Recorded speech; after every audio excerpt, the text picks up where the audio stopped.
Un saludo muy afectuoso para toda la audiencia y para el Ministerio Verdad Adventista. Agradecemos a Dios por el estudio de la lección número 9 programada para el sábado 27 de agosto. Una vida de alabanza. Nuestro versículo de memoria se encuentra en Filipenses capítulo 4, versículo 4, que dice: Regocijaos en el Señor, siempre. Otra vez os digo, regocijaos. ¿Cantar y alabar a Dios en medio del sufrimiento? Se vuelve paradójico, ya que se canta cuando hay alegría y júbilo, y se llora cuando hay dolor y sufrimiento. Los judíos que fueron llevados cautivos a Babilonia se encontraron en una condición similar. Sus opresores les pedían que cantaran unos cánticos de Sión, y esto era paradójico para ellos. Por aspectos culturales, el canto judaico es de júbilo, y este se había esfumado de sus corazones por la amargura de estar en una tierra extraña. En el Salmo 137, versículos 3 y 4, ellos dicen: ¿cómo cantaremos cántico al Señor en tierra extranjera? Ellos estaban lejos de la ciudad santa y lejos del santuario.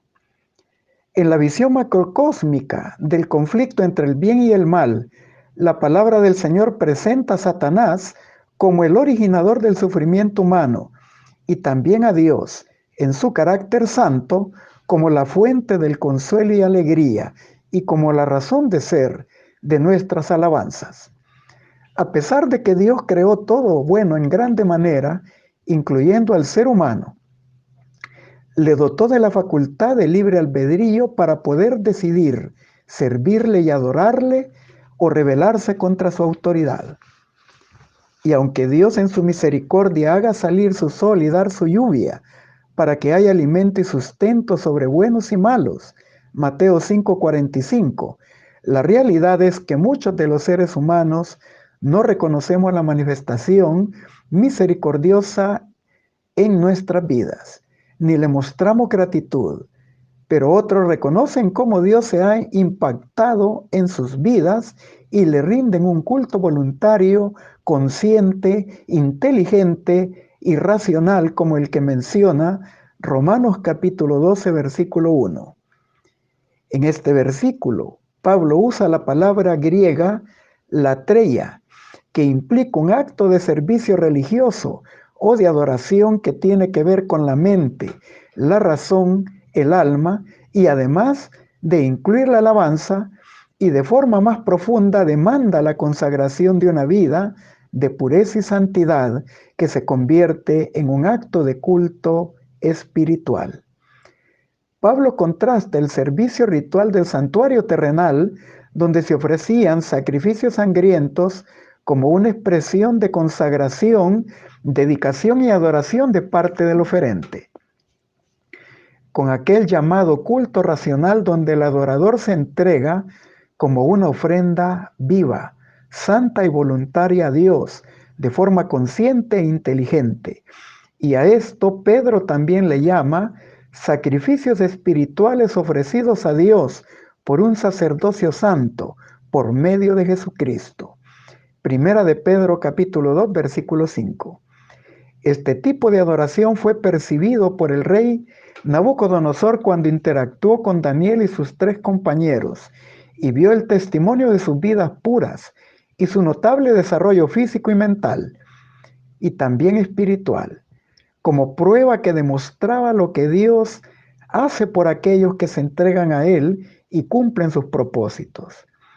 Este principio de adoración a Dios da sentido a una vida continua de alabanza, aún en medio del sufrimiento, del dolor y de la crisis, porque surge de una relación con Dios, de la cual recibimos su redención, su amor y su fidelidad en el cumplimiento de sus promesas.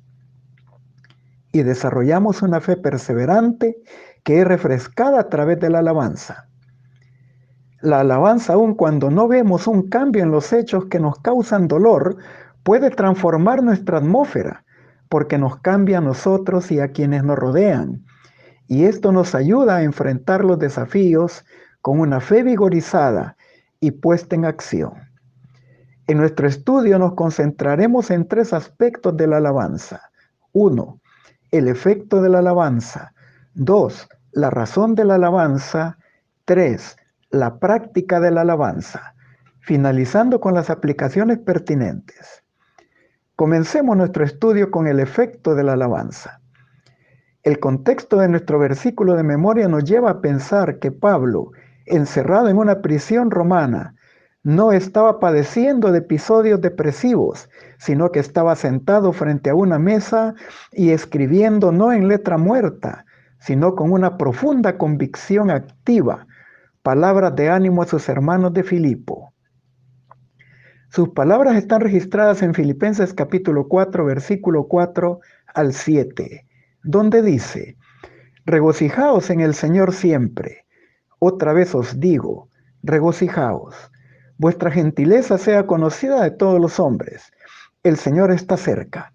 Por nada estéis afanosos, sino que sean conocidas vuestras peticiones delante de Dios en toda oración y ruego, con acción de gracias. Y la paz de Dios, que sobrepasa todo entendimiento, guardará vuestros corazones y vuestros pensamientos en Cristo Jesús. Al repetir la palabra regocijaos, Pablo hace hincapié en que el gozo santo es uno de los principales deberes y privilegios del cristiano. La razón que se presenta es que podemos regocijarnos siempre en la presencia de Dios, porque el Señor no cambiará su carácter amante, misericordioso y compasivo con nosotros, aun cuando estemos en momentos de aflicción. Y Cristo concederá la paz al corazón de quienes se refugien en Él. La clemencia que Dios ha tenido por nosotros debe de ser concedida a todo tipo de personas, y el afán temporal que produce dudas, cavilaciones y falta de fe debe de ser desterrado de nuestras vidas, como lo recomienda Primera de Pedro capítulo 5 verso 7, echando sobre Él nuestra ansiedad, porque Él tiene cuidado de nosotros. No hay nada que por pequeño sea pasado por alto, ni demasiado grande que Dios no pueda hacerse cargo y que afecte la paz del cristiano. Sabe lo que necesitamos, y para quienes le aman, todas las cosas ayudarán para bien. Romanos 8:28. Y cuando Cristo venga por segunda vez, nuestra convicción debe de aumentar, porque nuestra liberación del pecado, de la muerte y de todo tipo de sufrimiento llegará a su fin. Por lo tanto, debemos de tener en mente su trato misericordioso del pasado y del presente con acción de gracias y con alabanzas. Y la paz basada en el conocimiento de Dios y su poder superará todas las expectativas de nuestra imaginación. Filipenses capítulo 4, versículo 6. Continuamos con la razón de la alabanza. En 1 Corintios capítulo 10 se describen las experiencias de Israel como una advertencia y amonestación para quienes nos han alcanzado los fines de los siglos. 1 Corintios 10:11. Los intérpretes de la Biblia ven en su tránsito desde Egipto a Canaán una ilustración del peregrinaje del Israel moderno rumbo a la Nueva Jerusalén. Ellos tuvieron obstáculos que desafiaron su fe, entre avanzar creyendo en las promesas divinas y vencer, o retroceder en incredulidad y ser derrotados. Durante 40 años parecía que iban tras una misión imposible. Y Pablo menciona como resultado de su incredulidad y de su pecado, Hebreos capítulo 3, versículos 2 y 13, que la mayoría de ellos murió en el desierto. 1 Corintios capítulo 10, versículo 5. Y solo los sobrevivientes se sentían cercados por las circunstancias que paso a paso probaban severamente su fe. Cuando Dios los llevó a Jericó, una de las ciudades más fortificadas de toda la zona, para tomar posesión de ella, veían en cada desafío que Dios les daba las evidencias de su acompañamiento y protección.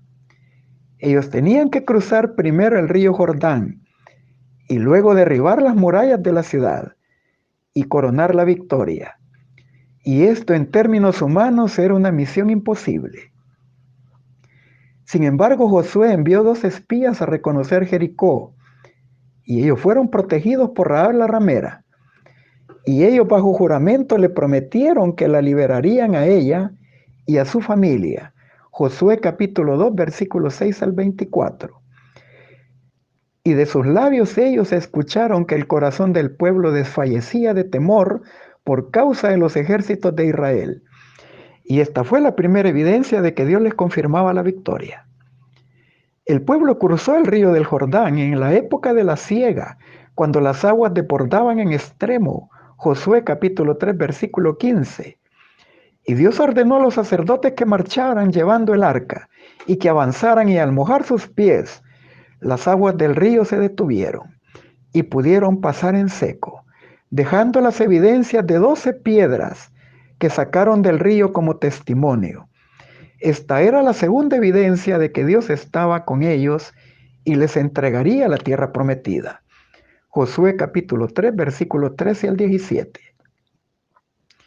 Más adelante, la visita del varón con una espada que se identificó como el Señor de los ejércitos, Josué capítulo 5, versos 13 al 15, garantizaba que Dios pelearía por ellos en la toma de Jericó. Esta era la tercera confirmación. Jericó estaba totalmente amurallada y ellos no podían superar la protección de la ciudad ni derribar sus muros por sus propios esfuerzos. Y siguieron las instrucciones divinas durante una semana. Rodeaban a diario la ciudad acompañados de los sacerdotes que llevaban el arca del pacto y de los que tocaban los cuernos del carnero. Y llegado el séptimo día, rodearon 7 veces la ciudad, y al sonido de las trompetas de la séptima vez gritaban, y los muros se desplomaron y tomaron la ciudad de Jericó tal como Dios lo había prometido. Josué capítulo 6. El poder de Dios unido a sus voces y a la vibración del sonido de las trompetas y a la obra de los santos ángeles, poderosos en fortaleza, derribaron los muros de Jericó. Y esta era la cuarta evidencia y la coronación de su victoria, salvando a Rahab la ramera y a su familia. Bajo circunstancias diferentes, cuando el rey David y los sacerdotes llevaban el arca del pacto hacia Jerusalén, se combinaban el sonido de las trompetas con el grito de aclamación de júbilo en alabanza del pueblo. Salmo 47, verso 1, Salmo 95, verso 1, Isaías 12, verso 2 y 6. Y el Salmo 66, versículo 1 y 2 dice: aclamad a Dios con alegría toda la tierra, cantad la gloria de su nombre, poned gloria en su alabanza. Y en el Salmo 107, verso 22 dice: ofrezcan sacrificio de alabanza y proclamen sus obras con júbilo. Salmo 119, verso 108. Te ruego que sean aceptables los sacrificios voluntarios de mi boca. Y en Hebreos 13:15 dice: así que ofrezcamos a Dios por medio de él siempre sacrificio de alabanza, es decir, fruto de labios que confiesan su nombre. El invocar a Dios con júbilo, con fe y alabanza, al igual que la oración, no solo mueve montañas, Mateo 17:20, sino que se manifiesta en el poder de Dios. Por la fe cayeron los muros de Jericó, después de rodearlos 7 días, Hebreos 11:30. Lo que necesitaron para lograrlo era Dios y su poder. Y debemos de aprender la lección de la fe puesta en acción mediante la oración y la alabanza. Continuamos con la práctica de la alabanza. En hebreo, las palabras más usadas para aspectos relativos a la adoración y la alabanza son samar, que se traduce puntear las cuerdas de un instrumento, cantar, alabar con júbilo al entonar música. Y la otra es tejilá, derivada de la palabra halal, de donde viene la palabra aleluya, y que significa cantar alabanza, dar loor, involucrando música, especialmente el canto de himnos. En el griego también se ocupa la palabra epainos, traducido alabanza, y en el diccionario bíblico adventista se define alabanza como toda acción que tiende a glorificar y ensalzar y bendecir el nombre y la persona de Dios, en especial con himnos y cantos. El acto de alabar se basa en una relación profunda y significativa con Dios que se convierte en un estilo de vida que mejora no solo la salud física y espiritual, sino que testifica lo que creemos acerca de Dios y de su carácter. En el Antiguo Testamento, el libro más expresivo de la alabanza es el libro de los Salmos, llamado en hebreo Sefer Tehilim, el libro de las alabanzas. El Salmo 145 indica las razones que el rey David tenía para alabar a Dios. En los primeros 6 versículos, él alababa al Señor por su soberanía y grandeza, por sus obras y sus hechos de generación tras generación. Y de los versículos 7 al 21, él alababa al Señor por su carácter lleno de amor y de misericordia, por sus providencias, su poder y su reino. Nosotros podemos hacer este reconocimiento y alabar a Dios cada vez que presenciemos y participemos de 2 ceremonias especiales, como lo son el bautismo y el servicio de comunión, conocido regularmente como la Santa Cena del Señor. A través del bautismo, recordamos la muerte y la resurrección de Cristo para hacer posible nuestra salvación. Y lo mismo ocurre con el servicio de la comunión. Nos recuerda el precio pagado para nuestra salvación y la dulce promesa de su santo regreso, que es la esperanza bienaventurada del cristiano. La alabanza se vuelve en un acto de testimonio acerca de Dios y de su carácter. Hebreos 13:15 dice, así que ofrezcamos siempre a Dios, por medio de Él, sacrificio de alabanza, es decir, fruto de labios que confiesan su nombre.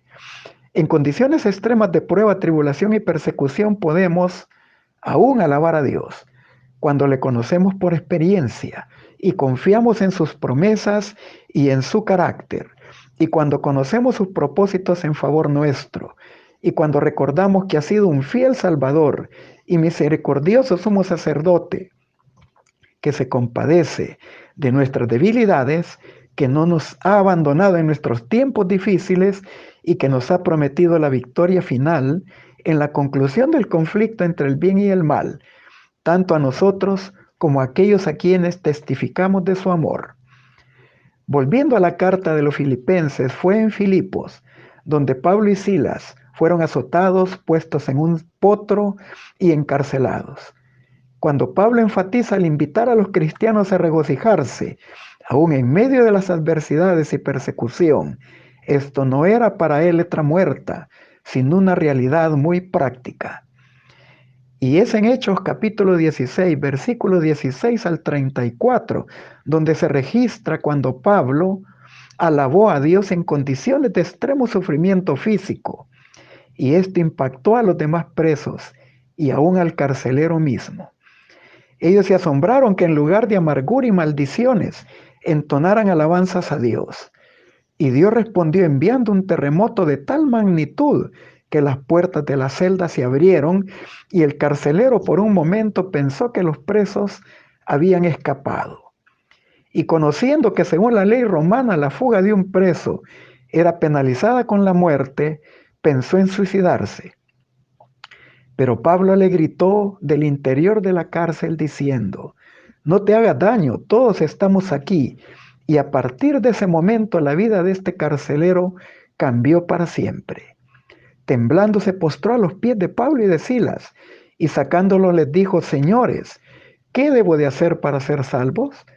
Y ellos respondieron, cree en el Señor Jesucristo y serás salvo tú y toda tu casa. Hechos capítulo 16, 29 al 31. Es evidente que una predicación y el mensaje de un canto cristiano pueden transformar el destino eterno de quienes nos rodeen, si se les presta la debida atención. Y si aceptamos por la fe las realidades de que Dios quiere que todos procedamos oportunamente al arrepentimiento. Desconocemos cuál fue el destino terrenal de este carcelero y su familia, pero lo que vio en aquella noche, sin lugar a dudas, le dio una visión completamente diferente de la vida cristiana y de cómo enfrentar las adversidades y el papel que desempeña la alabanza a Dios en medio de la angustia. Porque a vosotros os es concedido a causa de Cristo No solo que creáis en Él, sino que también padezcáis por Él, teniendo el mismo conflicto que habéis visto en mí y ahora oís que hay en mí. Filipenses capítulo 1, 29 y 30. En Segunda de Crónicas capítulo 20, los primeros 30 versículos, se describe también la experiencia del rey Josafat, cuando veía los ejércitos coaligados de Moab y de Amón que venían a expulsarlo de Canaán. En Segunda de Crónicas capítulo 17, verso 12 al 19, se nos indica que Josafat poseía un ejército muy numeroso, lleno de valientes capaces para ir a la guerra, pero él no puso su confianza en su potencial humano, sino que con humildad consultó al Señor, convocó a todo el pueblo a unirse en clamor y en ayuno. En su consulta, Dios recuerda que cuando Israel peregrinó de Egipto a Canaán, Dios les impidió destruir a Moab y Amón, aun cuando ellos no les permitieron pasar en forma pacífica por sus territorios.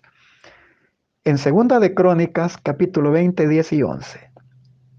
Ahora ellos habían olvidado este trato misericordioso que les dio Dios, al no ser destruidos como las demás naciones cananeas. Ahora venían a destruir a Judá. Josafat y todo el pueblo clamaron a Dios con la seguridad de que eran descendientes de Abraham, su amigo. Y recuerda que Dios les dio la posesión de la tierra de Canaán y que ahí Salomón les edificó un templo donde su nombre era invocado. Y repitiendo algunas de las frases de Salomón en Segundo de Crónicas, capítulo 20, versículo 9, dijo: si mal viniere sobre nosotros o espada de castigo, pestilencia o hambre, nos presentaremos delante de esta casa y delante de ti, porque tu nombre está en esta casa. Y a causa de nuestras tribulaciones clamaremos a ti, y tú nos oirás y salvarás. Y en ese ambiente de ayuno y clamor, el Espíritu Santo habló por medio de Jahaziel, levita, y dijo al pueblo: no temáis ni os amedrentéis delante de esta multitud tan grande, porque no es vuestra la guerra, sino de Dios. Segunda de Crónicas 20:15. No habrá para que peleéis vosotros en este caso. Paraos y estad quietos y ved la salvación de Jehová con vosotros. Oh Judá y Jerusalén, no temáis ni desmayéis. Salid mañana contra ellos, porque Jehová estará con vosotros. Segundo de Crónicas 20:17. Y de forma inusual el ejército de Judá avanzó al campo de batalla, y los cantores iban a la vanguardia, bajo la dirección de los levitas de los hijos de Coat y los hijos de Coré, con fuerte y alta voz. No lanzaron gritos ni consignas de guerra, sino alabanzas a Dios. El Señor les había prometido la victoria y el pueblo creyó en esa promesa y fue prosperado y recibió la victoria porque la pidieron al Dios omnipotente, y él trastornó el campamento de los amonitas en contra de los moabitas y se aniquilaron unos contra otros. Segundo de Crónicas 20 del 19 al 22. Como pueblo de Dios moderno sabemos que nos tocará sufrir las escenas del llamado tiempo de angustia como nunca lo ha habido. Pero los actos de liberación de Dios registrados en la Biblia serán nuestro aliciente en esos momentos cruciales y nos darán por la fe la victoria. Daniel 12:1, Apocalipsis 12:17 y Apocalipsis 17:14. En ese momento el pueblo de Dios clamará de día y de noche por su liberación. Y tal como enseñó nuestro Señor Jesucristo en la parábola de la viuda y el juez injusto, en Lucas 18, versos 7 y 8, dijo: ¿y acaso Dios no hará justicia a sus escogidos que le claman a Él de día y de noche? ¿Se tardará en responderles? Os digo que pronto les hará justicia.